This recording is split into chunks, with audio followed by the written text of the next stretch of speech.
हाय everyone. तो class 12th test 7th topic जो रहेंगे वो रहेंगे ऑर्गेनिज्म एंड पॉपुलेशन और मॉलिक्यूलर बेसिस ऑफ इनहेरिटेंस। तो स्टार्ट करते हैं इसका डिस्कशन बॉटनी वाले पार्ट का। Question number 101, a nucleotide does not contain, क्या नहीं होगा न्यूक्लियोटाइड के अंदर? Phosphodiester bond. फास्फोडाइस्टर बॉन्ड तो जैसे ही हम दो न्यूक्लियोटाइड को जोड़ेंगे डाइन्यूक्लियोटाइड बनाएंगे वैसे फास्फोडाइस्टर बॉन्ड तो एग्जिस्ट करेगा। एन ग्लाइकोसिडिक लिंकेज वो तो बिल्कुल मिलेगा हमें नाइट्रोजनस बेस और पेंटोस शुगर के बीच में। हाइड्रोजन बॉन्ड ये तब हो पाएगा जब दोनों स्ट्रैंड एक दूसरे के सामने आएंगे, तो हाइड्रोजन बॉन्ड इसके अंदर नहीं बन पाएगा। फास्फोएस्टर बॉन्ड भी बन जाएगा पेंटोस शुगर और फास्फोरिक एसिड के बीच में। तो क्या नहीं होगा? सी, हाइड्रोजन बॉन्ड नहीं बन पाएगा।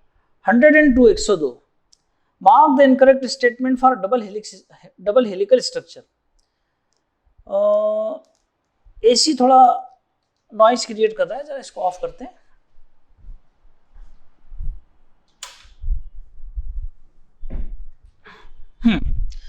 अगेन तो 102 mark the incorrect statement for double helical structure of DNA. Incorrect statement mark करना है। The two chains run in antiparallel fashion, ये तो सही बात है। The two chains are helically twisted in a right-handed fashion। तो जो हमारा BDNA है उसके अंदर right-handed fashion में है, सही बात है। Amount of purines is not equal to amount of pyrimidine, नहीं साहब, ये तो चार्गाफ प्रिंसिपल ये तो बराबर होना चाहिए, ये गलत बात लिखी है। It is chemically and structurally more stable than RNA, ये भी सही बात है, तो इनकरेक्ट हो जाएगा C। 103 Which of the following enzymes catalyze the formation of DNA or RNA template? तो कौन सा एंजाइम लगेगा? यानी आप बात कर रहे हो फॉर्मेशन ऑफ डीएनए और आरएनए टेम्पलेट, यानी आप रिवर्स ट्रांसक्रिप्शन की बात कर रहे हो, तो ये इसके लिए लगेगा रिवर्स ट्रांसक्रिप्टेज, जिसकी जानकारी दुनिया को टेमिन एंड बाल्टीमोर ने दी थी। 103 करेक्ट आंसर हो जाएगा A. 104 the positive charge of histone proteins are due to. तो पॉजिटिव चार्ज किस कारण है? क्योंकि हिस्टोन में हमें बेसिक प्रोटीन्स यानी अर्जिनिन और लाइसिन देखने को मिलेंगे। करेक्ट आंसर हो जाएगा ए। 105 वो बोल रहा है कि in the nucleus of diploid eukaryotic cell how many nucleosomes will be present if contain 4.2 × 10⁶ base pair. Simple बात है कि 200 बेस पेयर का एक न्यूक्लियोसोम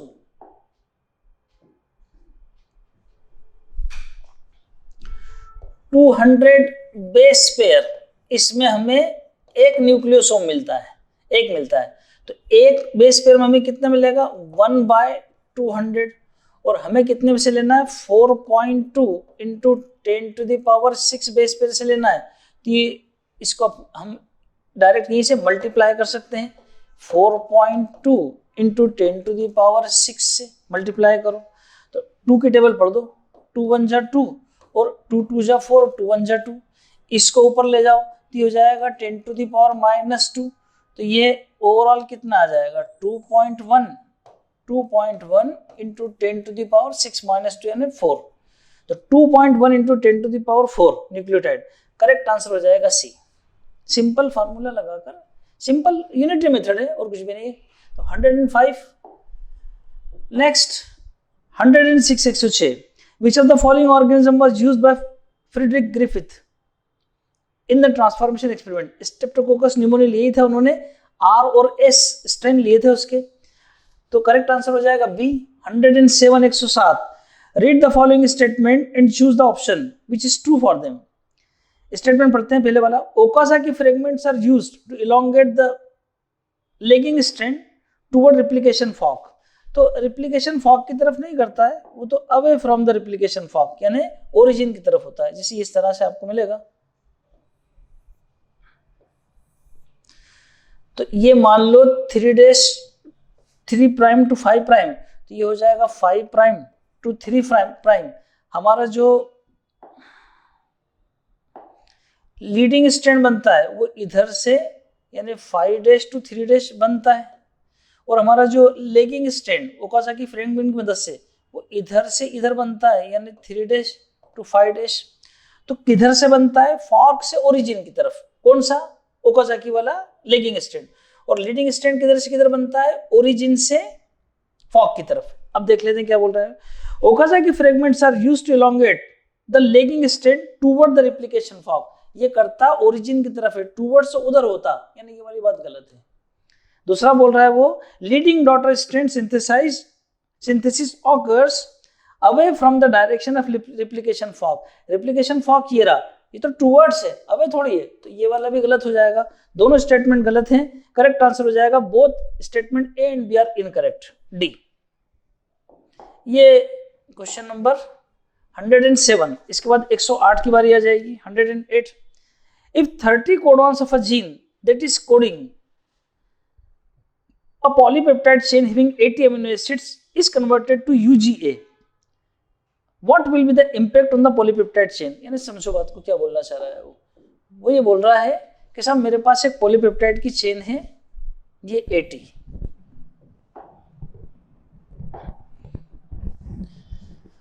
वो बोल रहा है कि 30 codon of a gene having 80 amino acid, 80 है टोटल मेरे पास, यहां से लेकर यहां तक अगर मैं कोई चेन मानूं तो उसके अंदर 80 अमीनो एसिड्स है मेरे पास,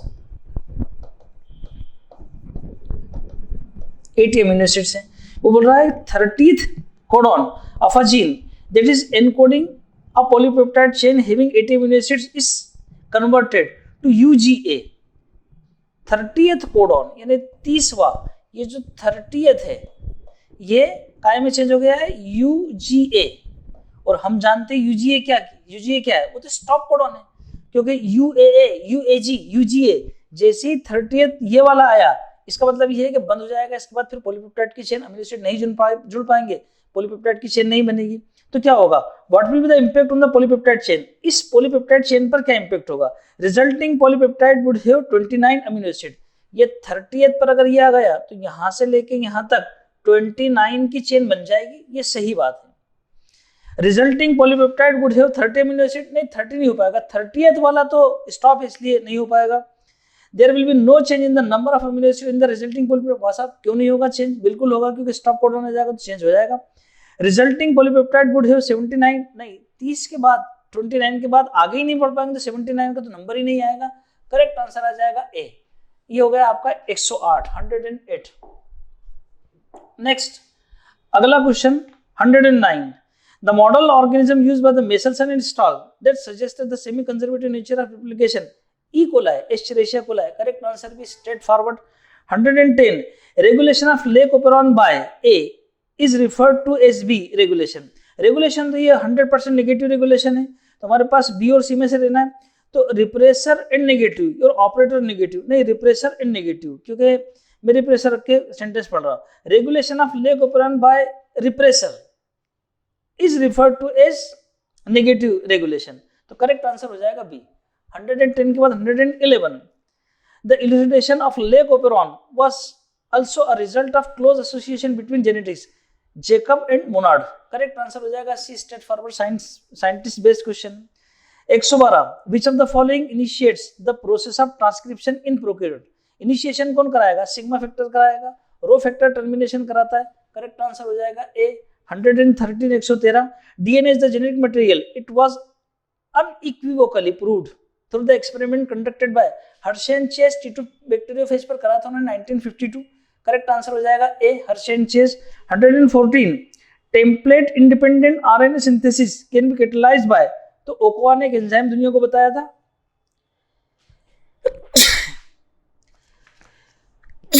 एक्सक्यूज मी, ओकोआ ने दुनिया को एंजाइम बताया था, नाम क्या था उसका, पॉलीन्यूक्लियोटाइड फास्फोराइलेज। तो करेक्ट आंसर ए हो जाएगा, स्ट्रेट फॉरवर्ड क्वेश्चन है, पता होना चाहिए। तो 115, 115 क्या बोल रहा है भाई 115? आपके स्क्रीन पर जो दिख रहा है क्वेश्चन, आपके पेपर में चेंज किया गया था, क्योंकि ये उस टॉपिक का नहीं जो टेस्ट में रखे गए थे। इसको भी देख लो, उसे भी देख लीजिएगा। Among the following options choose the organism responsible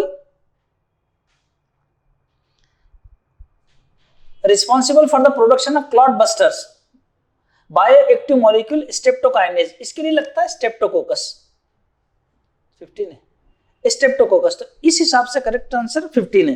लेकिन एक्चुअल आपके पास जो क्वेश्चन पेपर था उसमें जो 15 क्वेश्चन था उसमें उन्होंने आपके क्वेश्चन पेपर में दिया गया है ecologically most relevant factor is, वहां चार ऑप्शन थे, वाटर, सॉइल, लाइट और टेम्परेचर। तो इकोलॉजिकली सबसे ज्यादा रिलेवेंट फैक्टर इन चारों में से कौन सा रहेगा? टेम्परेचर। 115 के बाद 116, 116। Distance between two consecutive base pairs in DNA is approximately 3.4 nanometer की पूरे 10 के बीच रहती है, 2 के बीच पूछिए 0.34 nanometer. Correct answer A. 117 ecology at which of the following level is essentially physiological ecology, which tries to understand how different organisms are adapted to their environment in terms of survival and reproduction। तो organism, population, community और biome, इनमें से physiological ecology किसी organism की ही watch की जा सकती है, तो ऑर्गेनिज्मिक करेक्ट आंसर हो जाएगा ए। 117 के बाद कोई किसी पॉपुलेशन की थोड़ी होती फिजियोलॉजी, फिजियोलॉजी तो ऑर्गेनिज्म के लेवल पर होती है। 118, 118 a vast majority of organisms are restricted to a narrow range of temperature, such organisms are called, जो वाइड रेंज के लिए होते हैं वो यूरिथर्मल होते हैं, नैरो रेंज के लिए स्टेनोथर्मल। करेक्ट आंसर हो जाएगा B. 119, 119 the salt concentration measured as salinity ppt part per thousand is less than 5 in, तो 5 से कम किसके लिए थी? इनलैंड वाटर बॉडीज के लिए थी, इनलैंड वाटर यानी फ्रेश वाटर जो रहेंगे उसके लिए देंगे। करेक्ट आंसर हो जाएगा सी। 120, 120 an overwhelming majority of animals and nearly all plants cannot maintain a constant internal environment, they are, ये कन्फर्मर्स कहलाते हैं। Correct answer B, straightforward question है। 121 positively charge histone proteins are essential for packaging negatively charge DNA, बिल्कुल सही बात है। Without histone region, without histone protein DNA can not fold due to negative charge, बिल्कुल सही बात है। तो दोनों के दोनों करेक्ट है। करेक्ट आंसर 121 का A. 122, 122 the main reason why very small animals are rarely found in polar region is, एक है हीट लॉस और heat gain is a function of surface area, बिल्कुल सही बात है कि जो पोलर रीजन है वहां हमें बड़े ऑर्गेनिज्म देखने को मिलेंगे, छोटे इसलिए देखने को नहीं मिलेंगे कि ऑर्गेनिज्म जब छोटा होता है तो उसका सरफेस एरिया ज्यादा होता है, जिससे हीट लॉस और हीट गेन दोनों ही सरफेस एरिया बेस्ड है, और वहां पर हीट लॉस ज्यादा हो जाएगा, ऑर्गेनिज्म के सर्वाइवल के चांसेस कम हो जाएंगे, इसलिए करेक्ट आंसर हो जाएगा ए। हीट लॉस और heat gain is a function of surface area. Small animal से स्मॉल सरफेस एरिया नहीं, स्मॉल एनिमल में सरफेस एरिया बड़ा होता है। थर्मोरेगुलेशन इज एनर्जेटिकली एक्सपेंसिव, ये है, लेकिन वेरी स्मॉल क्यों नहीं रहेंगे वो पूछा है उसने। दे गेन हीट फास्ट, नहीं ये भी गलत बात है।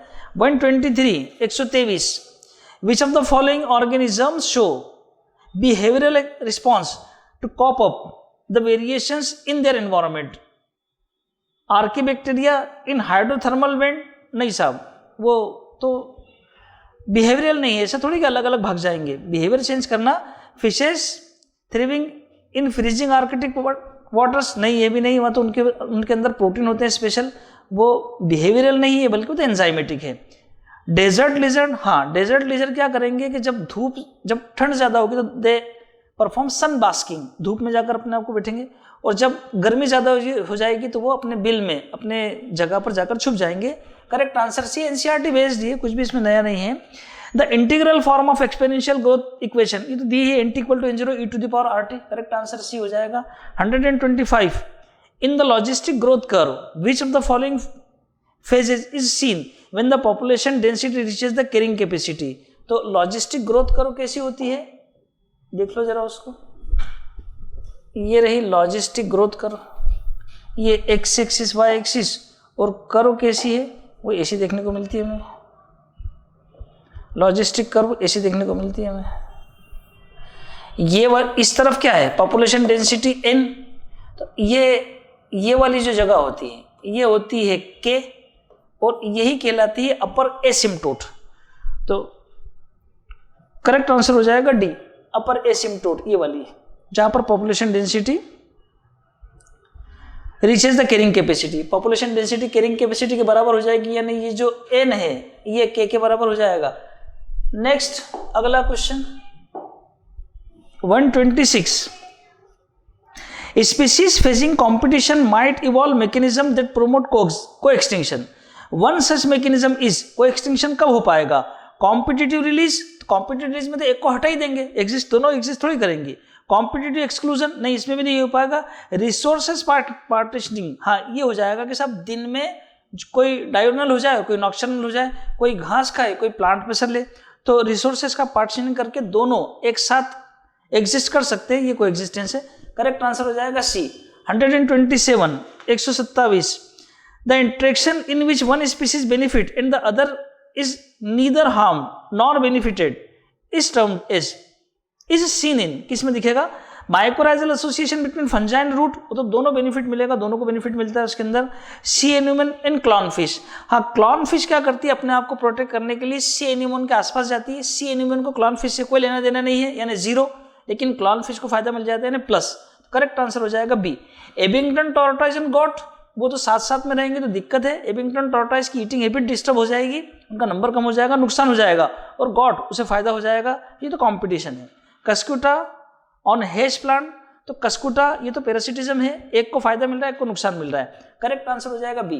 128 128 the Mediterranean orchid Ophrys employs which of the following strategies to get pollination done by the species of bee. इसे सेक्सुअल डेसिट है ये, जिसके अंदर वो फ्लावर अपने पेटल्स पर ऐसे मार्किंग डेवलप कर लेता है जो मॉथ की या बी की फीमेल जैसे दिखते हैं, तो वहाँ पर सूडोकॉपुलेशन का प्रोसेस चलता है और ये एक सेक्सुअल डेसिट है, प्लांट का काम बन जाता है, पॉलिनेशन हो जाता है। Correct answer sexual deceit A. 129 129 A species whose distribution is restricted to a small geographical area because of the presence of a competitively superior species is found to expand its distributional range dramatically when the competing species experimentally removed. यही है competition, competitive release ही है ये, जिसे remove करेंगे competitive release कहलाएगा ये, तो phenomenon competitive release कहलाएगा। स्ट्रेट फॉरवर्ड डेफिनेशन ही कॉम्पिटिटिव रिलीज की। 129 के बाद 30 130 क्या बोल रहा है 130 में?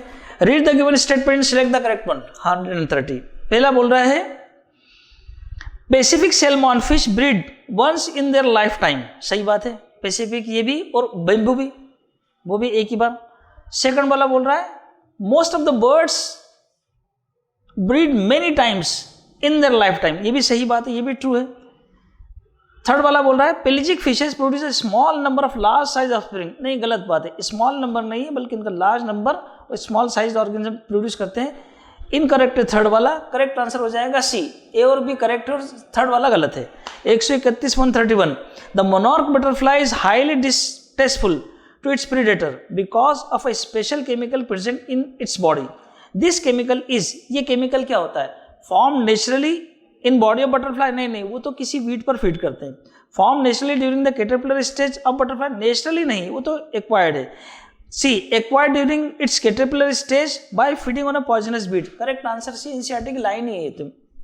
131 के बाद 132 select the incorrect statement with respect to Calotropis. It is a poisonous weed, हाँ ये तो सही बात है। It contain toxic chemicals cardiac glucosides, बिल्कुल सही बात है, जिसे एनिमल कंज्यूम अगर कर लेता है तो अनरेस्ट की कंडीशन में रहता है पूरे दिन। It develops morphological means to avoid predation, तो ये मॉर्फोलॉजिकल थोड़ी है, मॉर्फोलॉजिकल तो ये होता है कि कोई कांटे वाटे हो जाते हैं, ये गलत बात लिखी है। Cattles and goat never browse this plant, सही बात है, इसको खाते नहीं है गाय बकरियां, तो करेक्ट आंसर हो जाएगा सी। 133 133 assertion unequivocal proof that DNA is the genetic material came from the Griffith transformation, नहीं वो तो हर्शेन चेस का एक्सपेरिमेंट था, वेरिंग ब्लेंडर एक्सपेरिमेंट था 1952 वाला, वो करता है, ये तो गलत बात है। सेकंड वाला the biochemical nature of genetic material was defined from transformation experiment, नहीं साहब ट्रांसफॉर्मेशन एक्सपेरिमेंट था ग्रिफिथ का, उसने नहीं दिया था, ये दोनों गलत हैं, तो बोथ एजर्शन रीजन फॉल्स हैं। 134 The human liver fluke, a termitode parasite depend on two intermediate host. पता है अपनों को, एक स्नेल और एक फिश होती है, A snail and B fish to complete its life cycle. Correct answer हो जाएगा सी। 135 135 A population growing in a habitat with limited resources show different phases of growth, यानी वही लॉजिस्टिक ग्रोथ हो जाएगी। In which of the given phases zero growth rate can be observed, कहां पर zero growth rate देखने को मिलेगा? तो पहले बना लेते हैं अपन इसको।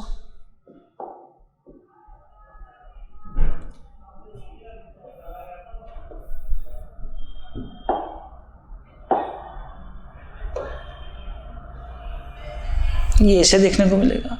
जीरो रेट कहां पर देखने को मिलेगा? एक तो यहां पर देखने को मिलेगा और कहां पर मिलेगा? इस तरफ भी करीब करीब आप मानकर चलो कि ये एक्सीलरेटेड है, ये भी एक्सीलरेटेड, यहां से थोड़ा कम हो जाएगा, उसका ग्रोथ रेट जीरो होगा। देखते हैं कौन कौन सा है। लेग फेज पिछड़ेगा, ये लेग फेज में पिछड़ रहा है थोड़ा सा। देन एक्सीलरेटेड फेज तो अच्छी बढ़िया ग्रोथ शो कर रहा है। डिसलेरेशन, ये डिसलेरेशन कम हो रहा है। देन एसिम्प्टोट, ये एसिम्प्टोट वाली कंडीशन। तो लेग फेज में और एसिम्प्टोट के अंदर ये जीरो ग्रोथ शो करेगा। ए और डी, करेक्ट आंसर हो जाएगा बी। बी करेक्ट आंसर हो जाएगा इसका, ए एंड डी। नेक्स्ट अगला 136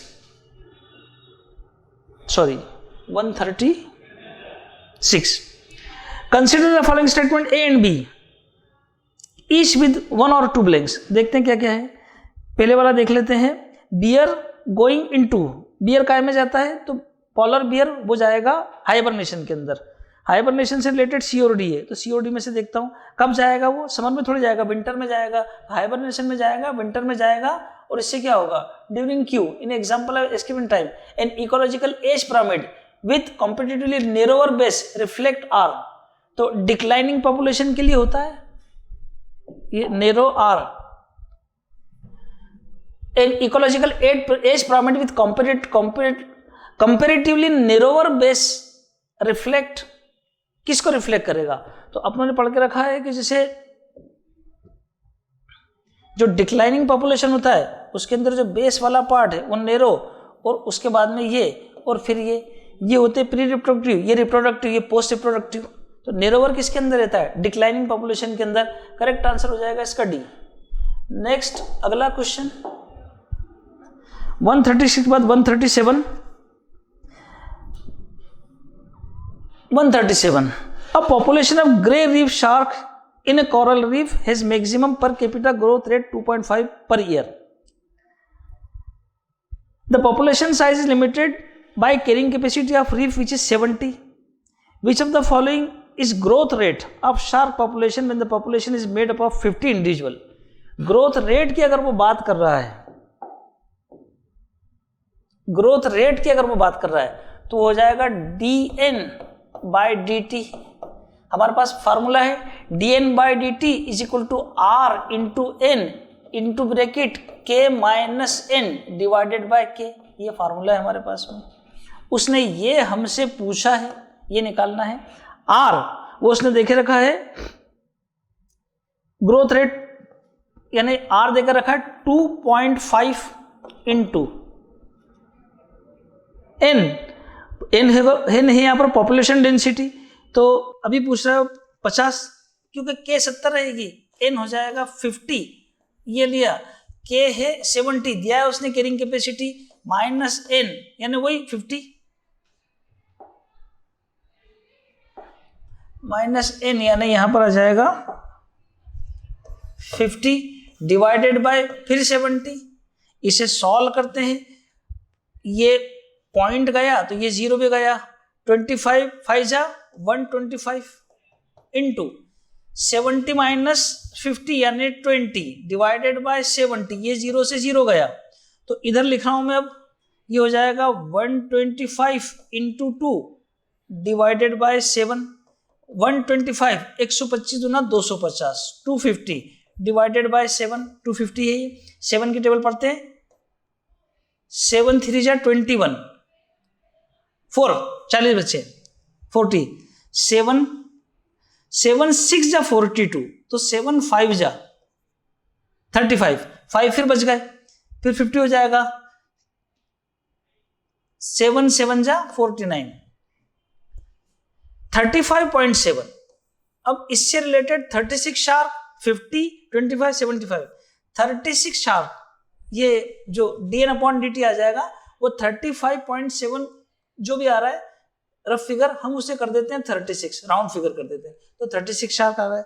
करेक्ट आंसर हो जाएगा A 137। Then 138 in interspecific interactions plus sign for beneficial interaction, minus sign for detrimental and zero for neutral interaction, पता ही अपनों को। +0 represent for the population interaction which is exemplified by, +0 मतलब एक को बेनिफिट मिल रहा है, एक को कोई नुकसान फायदा कुछ भी नहीं है।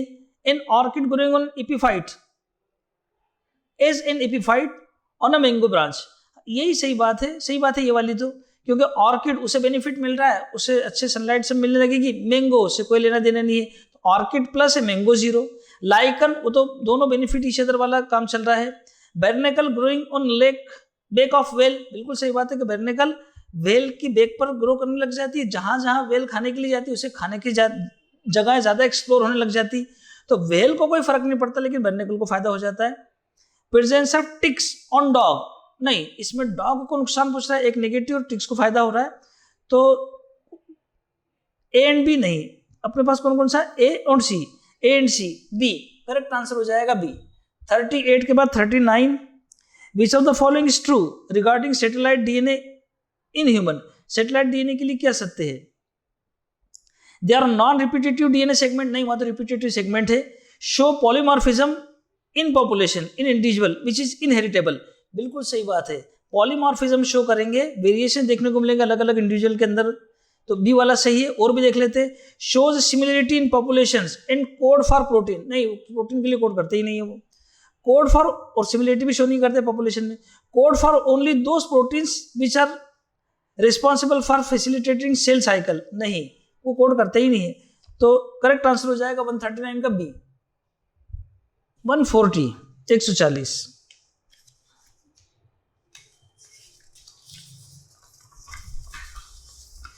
140 में बोल रहे हैं 140 कंसिडर द गिवन स्टेटमेंट, हाँ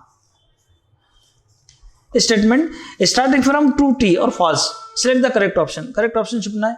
पहले वाला देखो क्या बोल रहा है, mammals from colder climate generally have larger ear and limbs to maximise heat loss, नहीं साहब, जो मेमल्स कोल्डर रीजन में रहेंगे ये तो एलेंस रूल है, उनके जो एक्सट्रीमिटीज है यानी स्नाउट और लिम्स वो छोटे रहेंगे जिससे हीट लॉस कम हो, जो इसने दिया ये तो फॉल्स दिया है, तो ये वाला तो फॉल्स है, ये फॉल्स है। सेकंड वाला देख लेते हैं, seals have thick blubber below their skin that act as an insulating layer and causes increase loss of body heat, नहीं डिक्रीज करती है लॉस ऑफ, तो ये भी फॉल्स बात है। सी देख लेते हैं, kangaroo rat in North America desert is capable of meeting all its water requirements through its internal fat oxidation, बिल्कुल सही बात है, ये तो सही बात है, कंगारू रेट पूरी जिंदगी पानी नहीं पीता लेकिन वहां पर मेटाबॉलिक वाटर बनता रहता है। D, many desert plants have a thick cuticle on their leaf surface that have sunken stomata to minimize water loss through transpiration, ये एडेप्टेशन है, थिक क्यूटिकल भी रखेंगे और संकर स्टोमेटा भी रखेंगे, तो ये वाली बात भी सही है, तो फॉल्स फॉल्स ट्रू ट्रू, यानी करेक्ट आंसर हो जाएगा सी। देन नेक्स्ट 140 के बाद 141, production of how many of the given chemical substances by plants provide them defences against grazers and browsers, nicotine, caffeine, quinine, strychnine, opium, ये सारी की सारी line दी है, 5 के 5 ही दिए हैं, तो करेक्ट आंसर हो जाएगा D. 142, RNA polymerase second catalyse the transcription of hnRNA या एमआरएनए, उसके लिए करेगा, करेक्ट आंसर हो जाएगा ए। 143, in leucoperon if a structural gene which of the following enzymes will be synthesized, तो स्ट्रक्चरल जीन क्या क्या बनाता है, तो 3 बनाता है, एक बनाता है लेक परमिएस, बीटा गैलेक्टोसिडेज और ट्रांस एसिटाइलेज, तो इसमें ये एक्चुअल में आपके पेपर में करेक्शन है, इसमें ये वाला ना होकर ये वाला हो जाएगा ऑल, क्यों? क्योंकि ये भी बनाता है, ये भी बनाता है, ये भी बनाता है, ये भी बनाता है, ये भी बनाता है, ये भी बनाता है, तो सब कुछ बनाएगा, यानी बीटा गैलेक्टोसिडेज भी बनाएगा, लेक परमिएज भी बनाएगा और ट्रांस एसिटाइलेज भी बनाएगा, करेक्ट आंसर डी। आपके पेपर में सब लिख कर दिया उन्होंने। 143, then next 144 144, identify the incorrect statement, अब इनकरेक्ट स्टेटमेंट चाहिए। रेप्लिकेशन, ओकाजाकी फ्रेगमेंट्स, रेप्लिकेशन में ओकाजाकी फ्रेगमेंट बनते हैं, बिल्कुल सही बात है, जो लेगिंग स्टेट होता है उसके अंदर बनेंगे। Transcription, rho factor serves as terminator factor, बिल्कुल सही बात है, सिग्मा फैक्टर शुरुआत कराने वाला, initiation factor, rho termination factor होता है, सही बात है। Translation, release factor serve as initiator factor, अरे रिलीज फैक्टर बोल ही रहा है तो रिलीज ही कराएगा, टर्मिनेट कराएगा, वो तो गलत बात लिखी है, सी गलत है।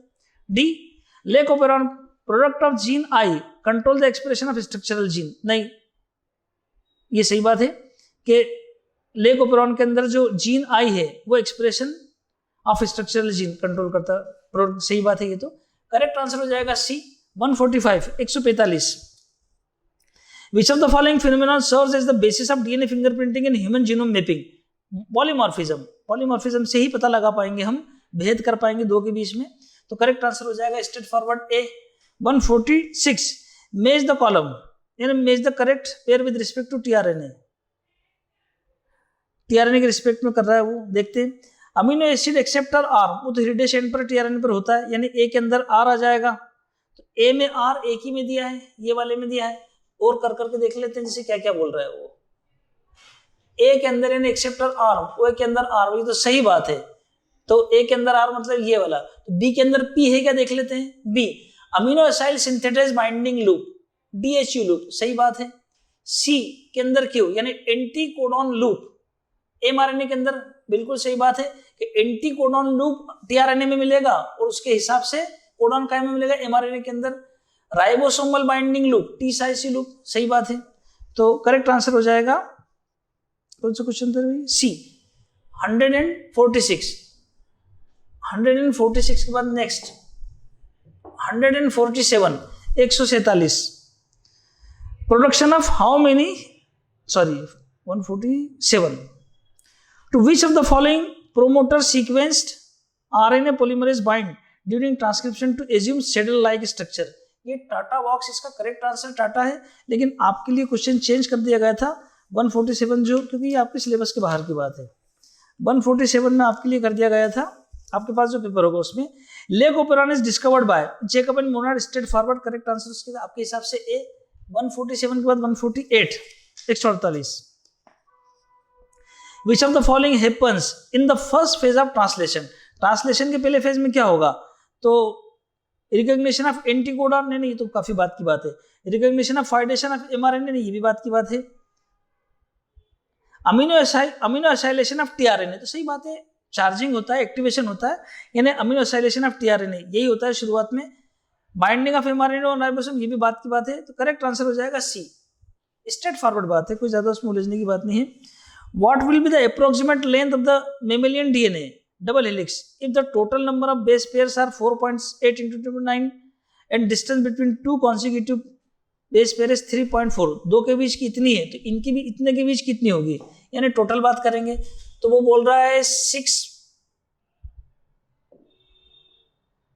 वो बोल रहा है दो के बीच की कितनी है 3.4, तो इतने के बीच की कितनी होगी 6.8 इंटू 10 to the power 9। लेकिन जो 3.4 है ये एंगस्ट्रॉम के अंदर है, उसने जो आंसर दिए सारे के सारे मीटर में दिए, तो फिर मीटर में करने के लिए इसे 10 to the power -10 से मल्टीप्लाई कर देंगे। ये 10 to the power -9, ये 10 to the -10, यानी डिवाइडेड बाय 10 कर देंगे। ठीक, आगे थोड़ा इसमें रफ कैलकुलेशन आप चाहो तो कर सकते हो, जैसे 6.8 को मैं इसको मैं 7 कर लेता हूँ और 3.4 रफली इसे 3 कर लो 2 मिनट के लिए, डिवाइडेड बाय 10, 7 3 जा 21 डिवाइडेड बाय 10 यानी 2.1, यानी 2 के आसपास वाले जो आंसर होंगे वो सही होना चाहिए। 3.3 नहीं, ये तो बहुत दूर है। 1.2 ये भी बहुत दूर है। 12.2 ये तो बहुत ही दूर है। 2 के आसपास ये 2.3 दिख रहा है। करेक्ट आंसर डी है। आप चाहो तो एग्जैक्ट कैलकुलेशन करोगे तो आपको ये मिल जाएगा आंसर।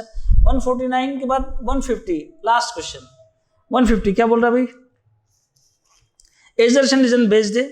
वो बोल रहा है कि RNA is best material for transmission of genetic information in the same generation. 3 थे हमारे पास में, डीएनए वो स्टोर करने के लिए अच्छा मटेरियल था, आरएनए वो हमारे लिए इंफॉर्मेशन को ले जाने के लिए अच्छा मटेरियल था, अच्छा केमिकल था। तो सही बात है ये तो। रीजन क्यों दे रहा है, RNA can directly code for synthesis of protein. जैसे डीएनए अगर प्रोटीन बना रहेगा तो डायरेक्ट नहीं बना पाएगा, लेकिन आरएनए बना लेगा, इसीलिए आरएनए को चूज किया गया है। किस बात के लिए, वो इंफॉर्मेशन को लेकर जाए, प्रोटीन बनवाए। तो असर्शन भी सही है, रीजन भी सही है। करेक्ट आंसर हो जाएगा ए 150 में ए। ये आपके सारे क्वेश्चन 50 क्वेश्चन हो गए। तो अब अपना अपना रिजल्ट देखो कितने कितने मार्क्स आ रहे हैं। तो यहाँ तक बॉटनी का पार्ट कंप्लीट हो रहा है। Thank you very much.